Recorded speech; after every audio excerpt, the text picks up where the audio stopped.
Hello everyone, कैसे आप सभी। लास्ट वीडियो में हम बात कर रहे थे अबाउट ट्रांसफॉर्मेशन। काफ़ी कुछ हो चुका था ट्रांसफॉर्मेशन के बारे में। सिर्फ हमारा जो लास्ट पॉइंट था वही बचा हुआ था कि जो नेचर चेंज हुआ था, जो रफ बैक्टीरिया स्मूथ में कन्वर्ट हो गए थे, उसका कन्वर्ट होने का रीज़न क्या था, वो चीज़ हम यहाँ पर शेयर करते हैं। ठीक है, तो हमने बोला था कि जो लास्ट वन स्टेप था उसके according R strain, rough strain smooth में कन्वर्ट हो गए थे। ठीक है, और ओनली जो कंपिटेंट सेल थी वही क्या हो रही थी, चेंज हो रही थी। तो अब इसका हम रीजन देखते हैं। देखिए, जैसे मान लो ये कोई एक बैक्टीरियल सेल है, ये कोई एक बैक्टीरियल सेल है। ठीक है, रफ बैक्टीरिया,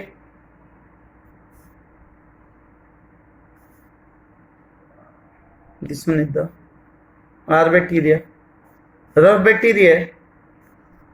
इसके अंदर ये इसका डीएनए ऐसे बना देता हूं, simple, this one is the DNA. इस डीएनए के अंदर जो कैप्सूल बनाने वाला जीन है दैट इज एब्सेंट। तो capsule forming gene is absent. अगर कैप्सूल बनाने वाला जीन नहीं है तो क्या इस पे कैप्सूल बनेगा? नहीं बनेगा।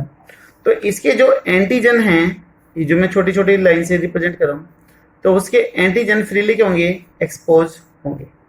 ठीक है, तो ये बन गया हमारा रफ बैक्टीरिया बन गया। बट कुछ बैक्टीरिया में, रफ बैक्टीरिया में, they have the special type of protein, and this type of protein known as the reception protein, known as the reception protein, जो रिसीव करे, रिसेप्टिव प्रोटीन या फिर reception protein बोल सकते हो। ये हो गया हमारा डीएनए, किसका? हीट किल्ड स्मूथ बैक्टीरिया का फंक्शनल डीएनए हो चुका है। This one is the functional DNA of heat killed smooth bacteria. Heat killed smooth bacteria का फंक्शनल डीएनए, फंक्शनल डीएनए। तो ये जो आर बैक्टीरिया है जिसके अंदर रिसेप्शन प्रोटीन है, फिर रिसेप्टिव प्रोटीन है, वो इस हीट किल्ड स्मूथ बैक्टीरिया को क्या कर देगी? इजिली अपटेक कर लेगी। मैंने बताया था कि कंपिटेंट सेल्स वो सेल्स होती है जो बाहर से, अपने सराउंडिंग से डीएनए को इजिली अपटेक कर ले। दो cells are known as the competent cells. तो यहां पर हम डेफिनेशन देख लेते हैं कॉम्पिटेंट सेल्स की।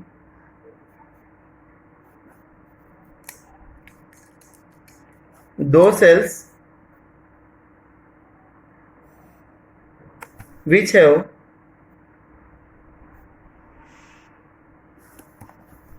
ability to uptake the DNA from the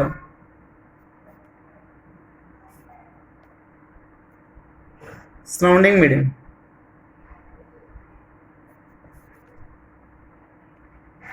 और जो एक कंपिटेंट नेचर है वो हर एक सेल में प्रेजेंट नहीं होता है। ठीक है, एंड दिस नेचर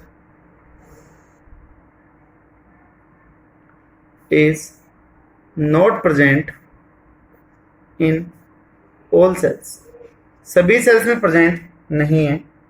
ये सभी बैक्टीरिया में प्रेजेंट नहीं था। सभी सेल्स का मतलब यहाँ पर आर बैक्टीरिया की बात होने लग रही है। ठीक है, ओनली those bacteria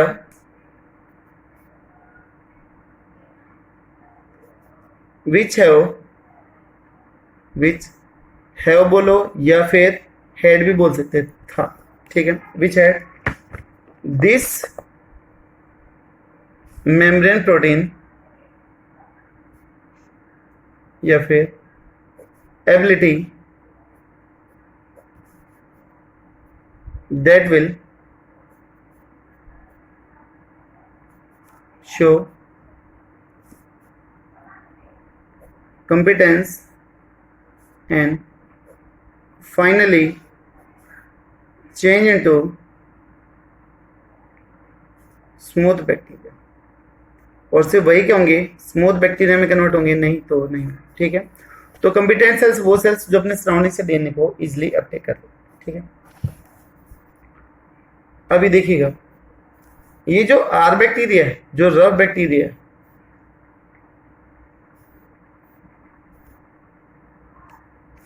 जिसके अंदर रिसेप्शन प्रोटीन है, उसके ऊपर एंटीजन था,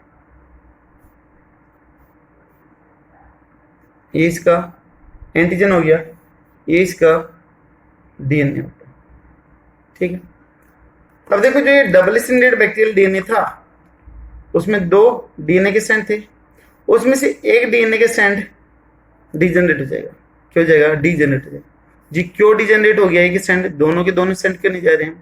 देखो जो ये पोर होते हैं वो बहुत ही स्मॉल साइज के होते हैं, तो इनका जो साइज होता है वो बहुत ही छोटे सेगमेंट को अपटेक करने का होता है, तो इसलिए यहाँ पर ये एक स्ट्रैंड को ब्रेक डाउन करते हैं, जिसकी वजह से ये इजिली अपटेक कर पाएंगे इसको, डीएनए को। तो एक स्ट्रैंड टूट गया, कंपटीशन एग्जाम में पूछा जाता है कि how many strand of the heat killed smooth bacteria DNA get pass out, 1, both, none of these, या फिर मोर देन 2 भी आ सकता, तो इसमें आएगा सिर्फ 1 आएगा। तो ये एक स्ट्रैंड यहाँ से क्या हो गया, पास आउट हो गया। अब ये स्ट्रैंड यहाँ पर जाके क्या कर गया, जुड़ गया। ठीक है, जुड़ने के बाद में ये क्या करेगा, this one have the capsule gene activity, भाई रेप्लिकेट करके एक स्ट्रैंड और बना लेगा अंदर जाके। ठीक है, अब इसके अंदर क्या गया, सी जीन था, this contain the C gene, यानी कि कैप्सूल बनाने वाला जीन था। और जैसे ही अंदर जाएगा तो होगा क्या कि अब इस बैक्टीरिया के चारों तरफ, इधर बना देता हूं मैं, जो ये आर बैक्टीरिया था जिसके ऊपर एंटीजन फ्री एक्सपोज होने लग रहे थे, अभी उसके अंदर सी जीन आ चुका है, यानी कि कैप्सूल बनाने वाला जीन आ चुका है।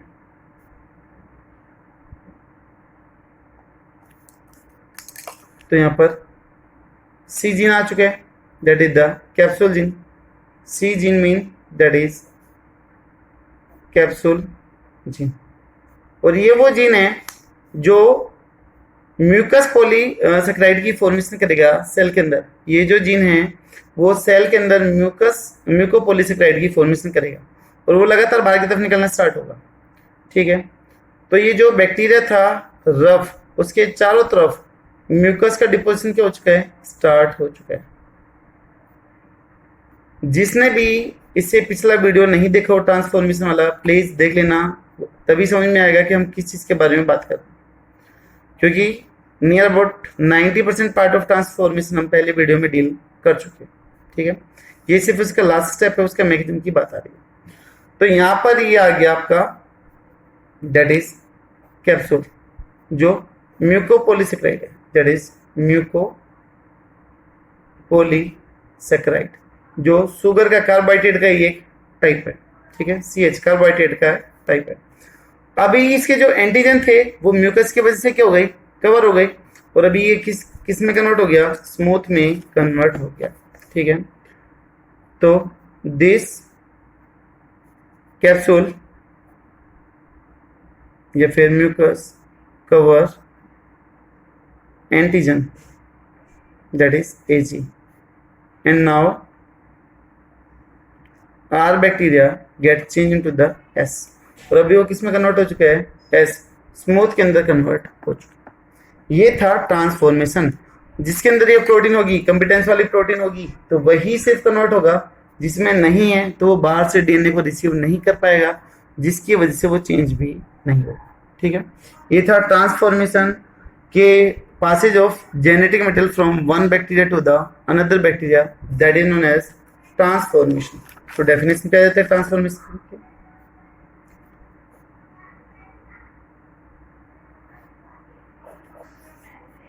passage of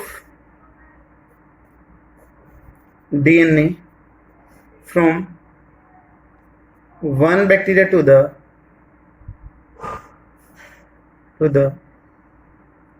another bacteria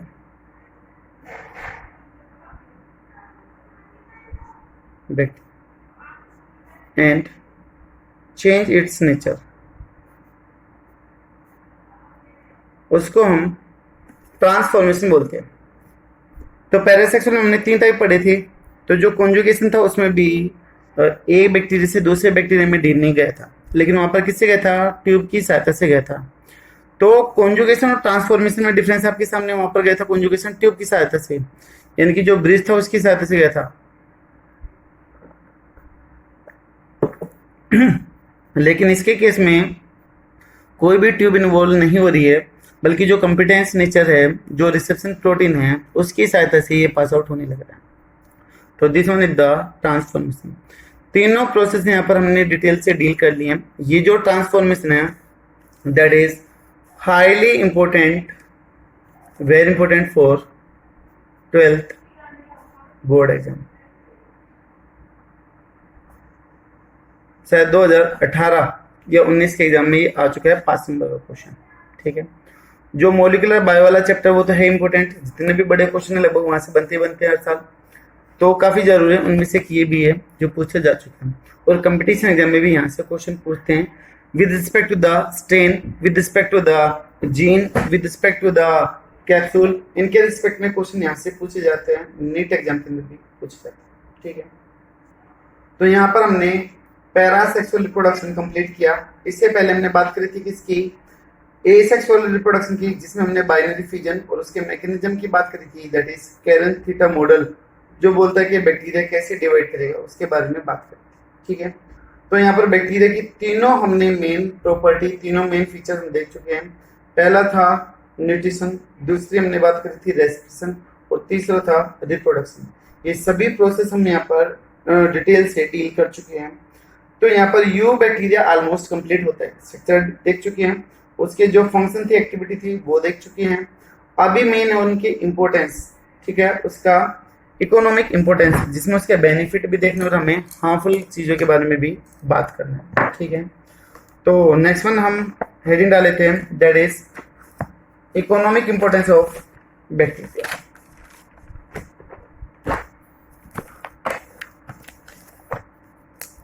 next one is the economic importance of bacteria. अभी सिर्फ यू बैक्टीरिया कंप्लीट हुआ है, ना कि मोनेरा किंगडम कंप्लीट हुआ है। मोनेरा किंगडम अभी भी बचा हुआ है, जिसमें हमें ब्लू ग्रीन एल्गी की बात करनी है, माइकोप्लाज्मा की बात करनी है, एक्टिनोमाइसिस की बात करनी है। ठीक है, अलग अलग चीजों के बारे में बात करनी है। तो सबसे पहले हम आ जाते हैं इकोनॉमिक इंपॉर्टेंस के ऊपर आ जाते हैं। देखिए, इकोनॉमिक इंपॉर्टेंस में अगर हम बात करेंगे तो दोनों चीजें इंक्लूड होगी, और उसके यूजफुल भी और उसकी हार्मफुल एक्टिविटीज भी। ठीक है, तो economic importance deal with both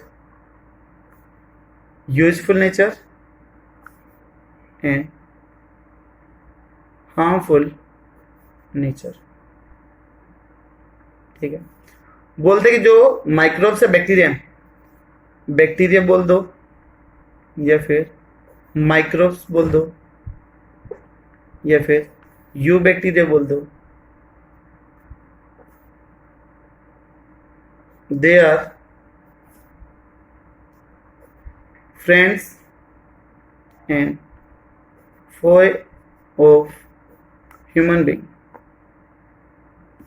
friends का मतलब दोस्त, और फोए या फिर फोए का मतलब दुश्मन। ठीक है, ऑफ ह्यूमन। तो ये फायदा भी करता है और इसको नुकसान भी करता है। ठीक है, अगर मैं एक एक लिखने बैठूंगा तो फिर बहुत सारा टाइम लगेगा, बहुत सारे इसके फायदे और नुकसान हैं। तो मैं आपको कुछ मॉड्यूल है वहां से इसको एक बार दिखा देता हूँ, और जो पिक्स होगी वो आप स्क्रीनशॉट वगैरह ले सकते हो इसको पॉज करके, अदरवाइज बहुत ज़्यादा टाइम लग जाएगा, टाइम की वेस्टेज और कुछ नहीं होगा। ठीक है, क्योंकि क्रैम्पिंग पार्ट है, यहाँ पर समझाने वाली चीज़ कुछ भी नहीं होगी, जहाँ पर भी समझाने का पार्ट होगा वो आपको मैं करवाता हूँ। ठीक है, तो प्लीज़ मैं आपको मॉड्यूल की सहायता से समझा देता हूँ। एक बार रुकिएगा, ओपन कर देता हूँ। ये देखो,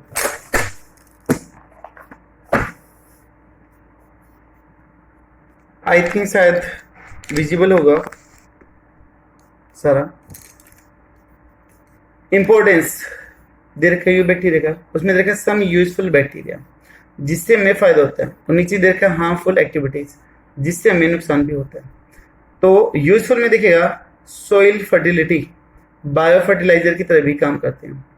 भाई बायो फर्टिलाइजर, बायो का मतलब जिंदा और फर्टिलाइजर का मतलब खाद, ठीक है। तो सोइल फर्टिलिटी को, उसकी पैदावार को, उर्वरक क्षमता को ये बढ़ाएंगे। तो बहुत सारे बैक्टीरिया ऐसे हैं जो नाइट्रोजन फिक्सेशन करते हैं, नाइट्रोजन को सोइल में ऐड करेंगे तो फर्टिलिटी पावर बढ़ेगी। Free living nitrogen fixation bacteria जो सोइल में अकेले रहते हैं, किसी भी प्लांट के साथ में सिम्बायोटिक एसोसिएशन शो नहीं करते हैं और फिर भी नाइट्रोजन फिक्सेशन करते हैं, नाइट्रोजन को वो ऐड करेंगे। तो नाम आपके सामने कौन कौन से हैं? अजोटोबैक्टर है, क्लोस्ट्रिडियम है, क्लिप्सेला है और बेंजिक है, ठीक है। एक आपका आता है KBC, कौन बनेगा करोड़पति? तो क्लिप्सेला, बेंजिका, क्लोस्ट्रिडियम, ठीक है। और ए बच गया तो हम ये कह सकते हैं, तब भी अमिताभ बच्चन जी खिलाते हैं तो बोलते कि आज कौन बनेगा करोड़पति, ठीक है। तो ए से आ गया आज, ठीक है, कौन बनेगा करोड़पति? तो एजोटोबैक्टर, क्लिप्सेला, बेंजिक और क्लोस्ट्रिडियम, ठीक है।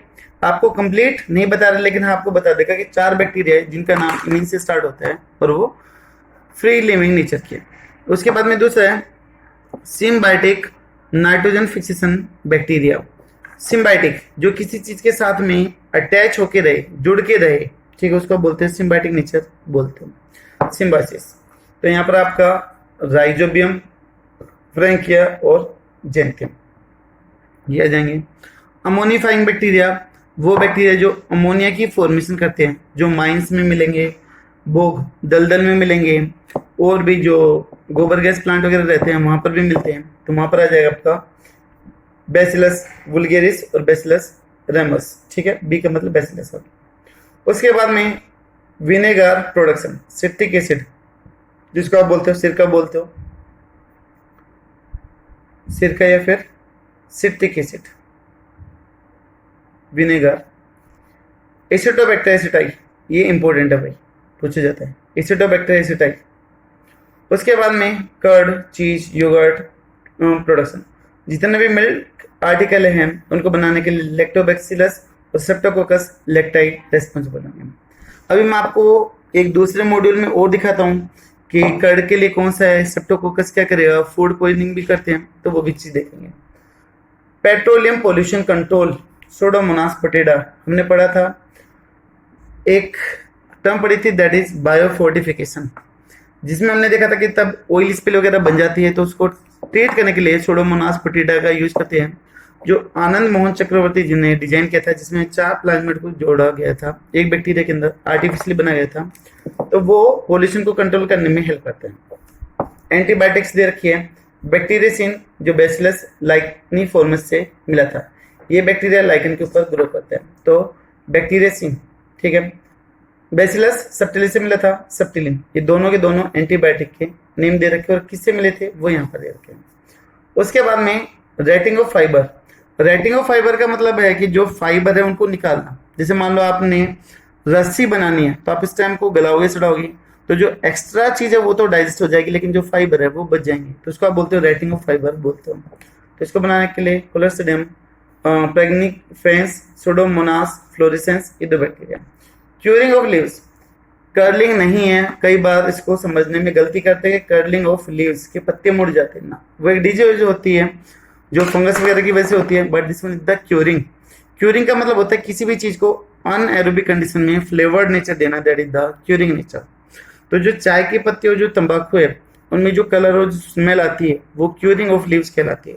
भाई आपने देखा होगा जो चाय की पत्ती है, जो टी है हमारी, या फिर जो तंबाकू ब्लैकिश कलर का हो जाता है और एक फ्रेगनेंस आने लगती है, उसी को बोलते हैं क्यूरिंग ऑफ लीव्स बोलते हैं। तो to improve the flavour and taste in the tea by micrococcus candidus, और टोबैको के अंदर दे रखा है that is by the bacillus megatherium. तो टी के लिए माइक्रोकोकस कैंडिडस और यहाँ पर टोबैको के लिए दे रखा है दैट इज बैसिलस मेगाथीरियम, ठीक है। दोनों के दोनों ये इंपॉर्टेंट पॉइंट है। ये एंटीबायोटिक भी इंपॉर्टेंट। उसके बाद में हार्मफुल एक्टिविटीज, अभी हमने बोला था कि जो बैक्टीरिया वो फ्रेंड और फॉय दोनों नेचर का है, फायदा भी करता है नुकसान भी करता है। तो फायदे तो हमने देख लिए, अभी नुकसान और कौन कौन से वो भी देख लेते हैं। तो जो बैक्टीरिया हैं दे आर पैथोजेनिक नेचर, बीमारी करने वाले हैं, तो ये बहुत सारी डिजीज कोज कर देते हैं। तो Vibrio cholerae cause the cholera, जिसको आप हैजा बोलते हो, वो कर देगा। ठीक है, हमने पढ़ा भी था क्या होता कोमस है। साल्मोनेला टाइफी, टाइफाइड करने के लिए, खसरा करने के लिए क्या रेस्पॉन्सिबल है। क्लोस्ट्रिडियम टिटेनी, टिटनेस, जिसको आप जा लोग डिजीज भी बोलते हो, या फिर इसको बोन डिजीज भी बोलते हो। ठीक है, बोलते कि ये वही डिजीज है जिसको देखकर जो सिकंदर था उसका हृदय परिवर्तन हो गया था, तब उसने युद्ध जीता और वो अर्ली इन द मॉर्निंग देखने गया कि मैंने कितना ज्यादा एरिया विजय किया है। तो उसने फील्ड में बहुत सारे सैनिकों को ऐसे देखा कि उनका सिर नीचे की तरफ था, उनकी जो बैक थी बेंट हो रही थी और उनके पैर जमीन पे थे। वो पूरी रात इसी पोजीशन में पेनफुल कंडीशन में एग्जिस्ट करने लग रहे थे। ठीक है, तो उसने सोचा कि मेरी वजह से ये बेचारे सैनिक इतने परेशान हो रहे हैं, तो मेरे को ऐसा नहीं करना चाहिए, और उसने युद्ध करना छोड़ दिया था। तो जो वो सैनिक थे, जो सोल्जर थे, वो टेडनेस डिजीज से सफर करने लग रहे थे।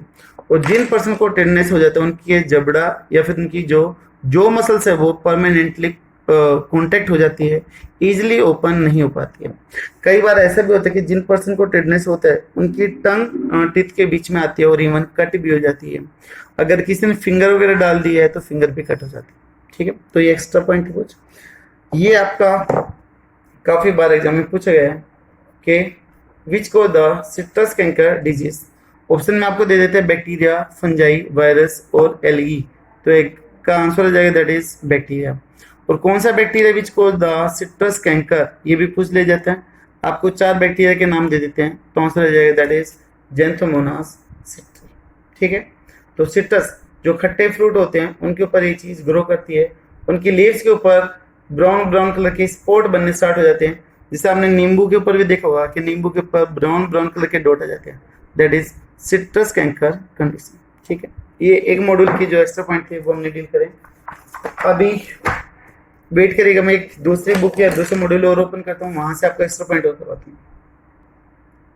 देखिए, ये एक मॉड्यूल हो रहा है जिसमें काफी सारी डिजीज भी दे रखी है, काफी एक्स्ट्रा पॉइंट दे रखे हैं। तो यहाँ पर डिजीज दे रखी है ट्यूबरक्लोसिस, टीबी, लेप्रेसी, कोड, diphtheria, tetanus, typhoid, plague, pneumonia, pertussis, जिसको आप वुफिंग कफ भी बोलते हो, मेनिंजाइटिस, गोनेरिया, कोलेरिया और डिजेंट्री, सिफिलिस। ठीक है, इनके कोजिटिव एजेंट भी दे रखे हैं।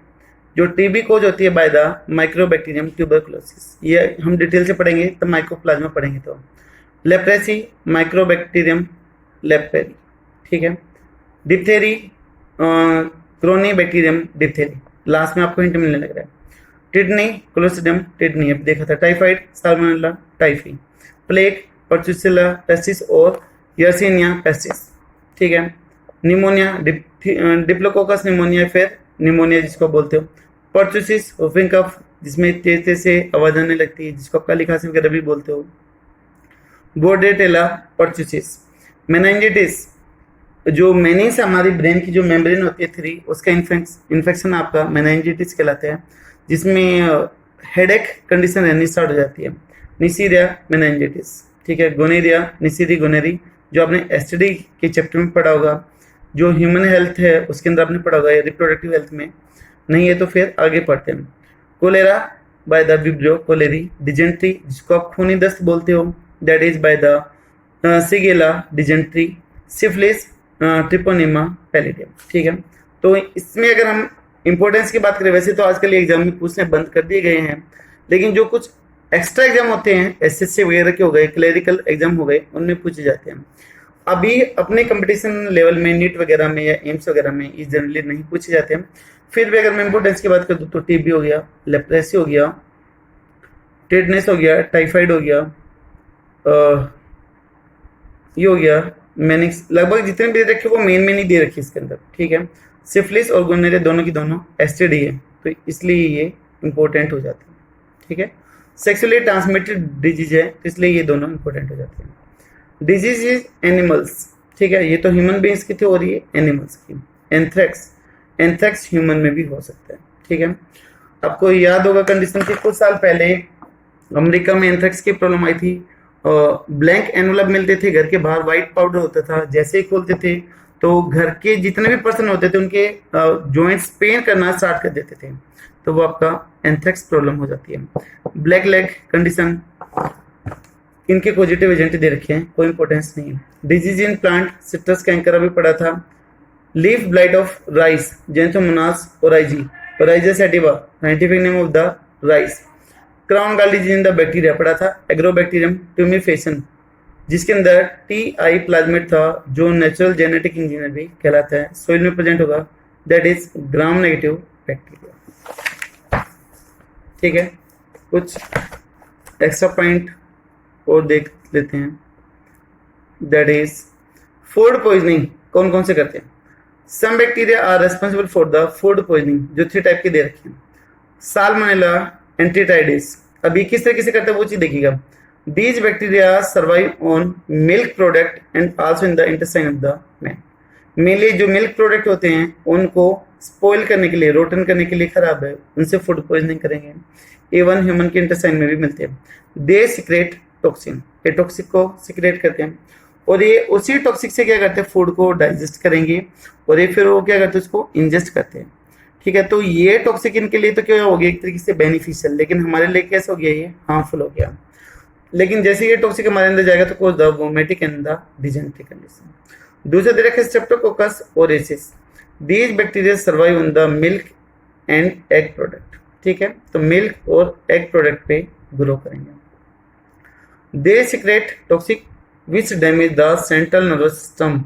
देखिए अलग अलग चीजों को अफेक्ट करते हैं, ये डाइजेस्टिव सिस्टम को अफेक्ट कर रहा था, ये नर्वस सिस्टम को अफेक्ट करता है और मेनली जो ये फूड पॉइजनिंग होती है वो नर्वस सिस्टम को अफेक्ट करती है। जैसे ही हमारे इंटेस्टाइन में या फिर स्टमक में जाएगी तो ब्लड के अंदर ऐड हो जाएगी, ब्लड कहाँ पर जाएगा, नर्वस सिस्टम में, और वहां पर जाके ये अफेक्ट करता है। ठीक है, तो this toxic is heat resistance, इसको गर्म करने से भी हम डैमेज नहीं कर सकते। ठीक है, तो जो स्पॉइल्ड फूड होते हैं उनको जनरली नेग्लेक्ट ही करना चाहिए। उसके बाद में बोटुलिज्म कंडीशन, क्लोस्ट्रिडियम बोटुलिनम हमने पढ़ा था अनएरोबिक कंडीशन वाले के अंदर, अनएरोबिक रेस्पिरेशन में। It is most lethal type of food poisoning, जो पैक्ड फूड आइटम होते हैं उनके अंदर मिलते ही है। These bacteria survive in absence of O2, O2 की एब्सेंस में मिलेगी, तो अनएरोबिक कंडीशन है। Bacteria grow in the canned food, यानी कि जो कैन है, जो पैक है, उनके अंदर होते हैं। Their toxin damage the parasympathetic nervous system, sympathetic parasympathetic ये आपने पढ़ा होगा, तो उसको पैरासिम्पैथेटिक को ये डैमेज कर देता है। It lead to paralysis of the both smooth and stiffened muscles resulting in the immediate death. Mainly हमारा जो मस्कुलर सिस्टम इसको ये क्या करता है, अफेक्ट करता है, जिसकी वजह से पर्सन के अंदर पैरालिसिस भी आ जाता है और फाइनली पर्सन की डेथ भी हो जाती है। ठीक है, वाटर पोल्यूशन, अगर ये बैक्टीरिया पानी में चले जाए तो इसको कंटेमिनेट भी कर सकते हैं, बीमारी कर सकते हैं। Cholera, vibrio cholerae, salmonella typhi, shigella, dysentery वगैरह। बायोलॉजिकल वेपन्स, आजकल एक वायरस का नाम आप सभी सुन रहे, कोविड-19, और ये क्लेम करा जा रहा है कि जो चाइना ने ये वायरस डिजाइन करा था अपनी लैब में, वो बायो वेपन्स बनाने के लिए यूज करा था। ठीक है, पहले बहुत सारी कंट्रीज के ऊपर काम करी थी, लेकिन फिर जो यूएन वगैरह है उन्होंने इसके ऊपर बैन लगा दिया था कि बायो वेपन्स का कोई भी यूज नहीं करेगा, क्योंकि जो वाटर और जो एयर है वो कहीं पे भी फ्लो कर सकते हैं। ठीक है, ग्राउंड लेवल पे भी ऐड हो सकते हैं, तो इनको टोटली बैन कर दिया गया था। ठीक है, तो बायो वेपन्स में आ जाएंगे आपके एंथ्रेक्स, बोटुलिज्म, कोलेरी, कोस बैक्टीरिया। ठीक है, तो जिस तरीके से हम मिसाइल वगैरह ऐड छोड़ते हैं किसी कंट्री पे, तो हम उन मिसाइल के अंदर हार्मफुल बैक्टीरिया, फंगस, वायरस वगैरह ये फिल करके छोड़ सकते हैं, तो उसके ऊपर ही वो चीज़ क्या करेगी, ब्रसअप हो जाएगी, फट जाएगी, और जो हार्मफुल स्पोर हैं, वायरस है, बैक्टीरिया हैं, वो उस कंट्री के ऊपर ऐड हो जाएंगे। लेकिन अगर मान लो गलती से हवा किसी और कंट्री की तरफ चली गई तो वो वहाँ से भी पास आउट हो सकते हैं। ठीक है, उसके बाद में यूजफुल एक्टिविटी हमने देखा था, अमोनिफाइंग बैक्टीरिया, बैसिलस वुल्गेरिस वगैरह, ये हो गया। नाइट्रोजन फिक्सेशन बैक्टीरिया, नाइट्रिफिकेशन, ये आप देख लोगे यहाँ से सिर्फ नाम, इक्वेशन दे रखी है, अमोनिया नाइट्राइट में कन्वर्ट हो रहा है, नाइट्राइट नाइट्रेट में, ये आगे हम डिटेल से पढ़ेंगे, तब हम मिनरल न्यूट्रिशन का चैप्टर डील करेंगे। तो उसके बाद में सिम्बायोटिक वगैरह ये सारा वहाँ पर आ जाएगा, तो इसके ऊपर मैं ज़्यादा नहीं दे रहा हूँ, अगर आपको रीड आउट करना है, क्रैम्प करना है, तो आप स्क्रीनशॉट लेके इसको कर सकते हो। ठीक है, तो कर्ड में मैंने बताया था कि डेयरी प्रोडक्ट को कन्वर्ट करने के लिए भी इनका यूज होता है, फर्मेंटेशन बैक्टीरिया का यूज होगा। मिल्क को कर्ड में कन्वर्ट करना है तो स्ट्रेप्टोकोकस लैक्टिलस और लैक्टोबैसिलस लैक्टाई की। बटर फॉर्मेशन करनी है तो यहाँ पर लैक्टिक एसिड बैक्टीरिया का यूज होगा, ध्यान द LAB लैक्टिक एसिड बैक्टीरिया। तो मिल्क को कर्निंग क्रीम के अंदर कन्वर्ट करना है, उसके बाद में कर्निंग क्रीम को बटर में कन्वर्ट करना है, तो ये बैक्टीरिया आ जाएंगे।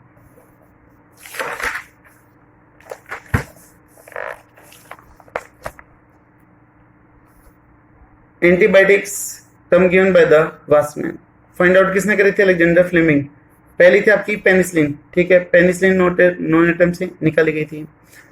First antibiotic discovered from the bacteria that is the streptomycin, ये आपकी इंपॉर्टेंट पॉइंट आ जाएगा कि पहला कौन सा था, दैट इज स्ट्रेप्टोमाइसिन। और कौन कौन से निकाली गई है एंटीबायोटिक आपके सामने है, स्क्रीनशॉट ले लोगे, ठीक है। तो यहाँ पर बैक्टीरिया का नाम दे रखा है और सिर्फ एंटीबायोटिक के नेम दे रखे और कुछ यहाँ पर नहीं करना है।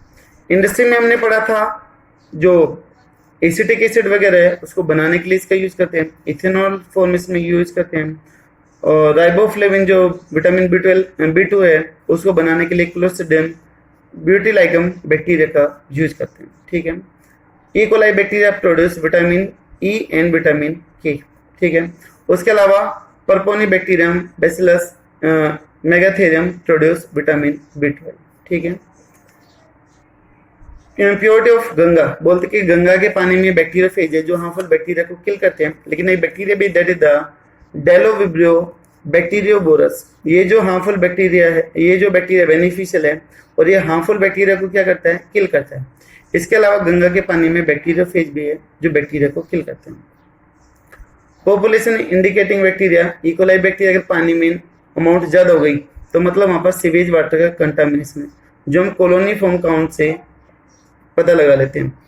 उसके बाद में ऑयल क्लियरिंग बैक्टीरिया पढ़ा था अभी, सुडोमोनास पोटेडा, राइटिंग ऑफ फाइबर निकालने के लिए इसका यूज करते हैं। जो जूस इंडस्ट्री वगैरह वो भी इसका यूज करती है, फाइबर को डिग्रेड करने के लिए भी इसका यूज करती है, ठीक है। बैक्टीरिया फ्रॉम जेनेटिक इंजीनियर पढ़ा था, ई कोलाई और